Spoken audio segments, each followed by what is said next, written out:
চলুন আজকে বানানো যাক গরম গরম নলেন গুড়ের রসগোল্লা।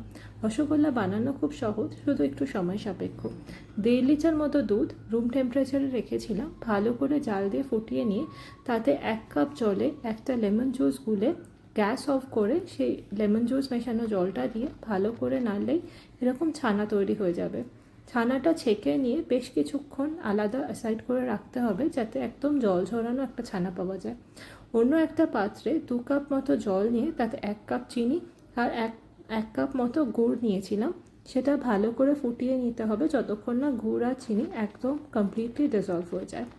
অন্য একটা পাত্রে যখন জল ঝরে গেছে ছানাটাতে, তখন সেই ছানাটার মধ্যে 1 পিঞ্চ সোডা বা বেকিং পাউডার, 1 পিঞ্চ নুন আর একটু ময়দা দিয়ে ভালো করে ডলে ডলে মেখে নিতে হবে। দেখতে হবে যাতে একটুও লাম্প না থাকে, একদম একটা মসৃণ সফট ডো যেন বানানো হয়।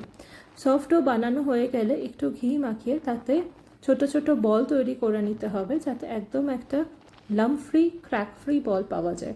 যদি ক্র্যাক থাকে বলগুলোতে তাহলে রসগোল্লাগুলো ফেটে যেতে পারে।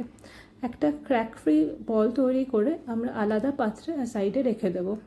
অন্যদিকে আমরা যে গুড় আর চিনি মিশ্রণে যে রসটা বানিয়েছিলাম সেটা যখন আরেকটু গরম হয়ে যাবে বা ফুটতে শুরু করবে, তখন একে একে আলতো হাতে এই রসগোল্লার বলসগুলো এই জলগুলোর মধ্যে রসটার মধ্যে দিয়ে দেব এবং ঢাকা চাপা দিয়ে প্রায় 20-25 মিনিট আরামসে ফুটতে দিতে হবে। দেখবেন বলগুলো নিজে থেকেই রসটা খেয়ে অনেক বেশি বড় বড় হয়ে গেছে। ব্যাস আর কি, গরম গরম সার্ভ করুন রসগোল্লা।